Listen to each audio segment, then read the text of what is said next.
You may be a sysadmin who is responsible for networking at your job, or networking may be the majority of your role. In either case, there are multiple technologies for which you need to be familiar. If you're applying for jobs, then you should consider earning the Network Plus certification from CompTIA. An even deeper knowledge certification would be the Cisco CCNA or CCNP. There are other certifications available, but these are the two most popular and recognized not only by industry, but also by governments when considering hiring for networking.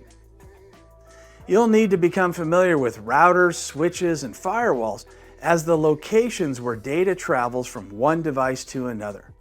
The common ports or doorways used for various types of applications, such as SMTP email over port 25 or secure web traffic over port 443. The 7 layers of the OSI model are also important. These are the layers that travel from one device to another. At the top, you have the application layer, where applications such as web browsers or Outlook email is found. At the bottom is the physical layer, where cabling and network cards live. IP addressing is important. We still mostly use IPv4, but you should also understand IPv6 as it will eventually replace the older version.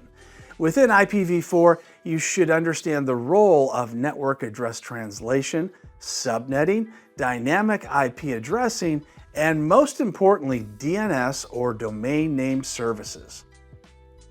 This translates names to IP addresses, among other things. Directory services like Active Directory cannot function without it. Internet providers have lots of different products available nowadays. There's wireless, layer 2 connections between remote offices, MPLS and SD-WAN for replacing traditional site-to-site VPN tunnels, Ethernet cable types, and many others. As far as virtual private networks go, you'll need to learn how to set up both a client-to-site and a site-to-site tunnel for secure communication outside your LAN. There are many different ways to do this, but you'll need to balance higher security versus usability when confronted. There are certain standards for network security that may apply to you based on your market.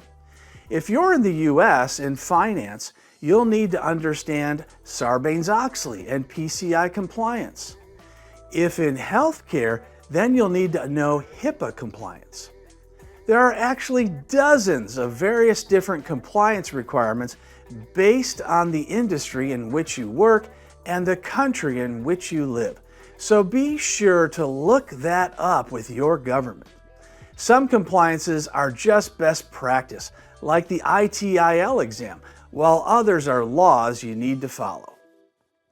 When it comes to cabling, you may be tempted to run complex cables yourself, but this can be a bad idea.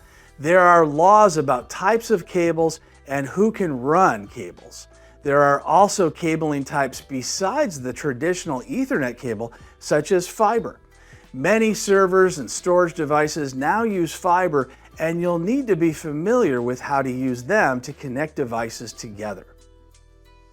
Wireless networking is all about speed and security. Learn the latest secure technologies so you can be sure you're not putting your company at risk. At some point, it's likely that outside the server room, all devices will be wireless in the future. Networking has many types of media and ways to connect. Get educated as much as you can on the current standards and look for future changes to come quickly.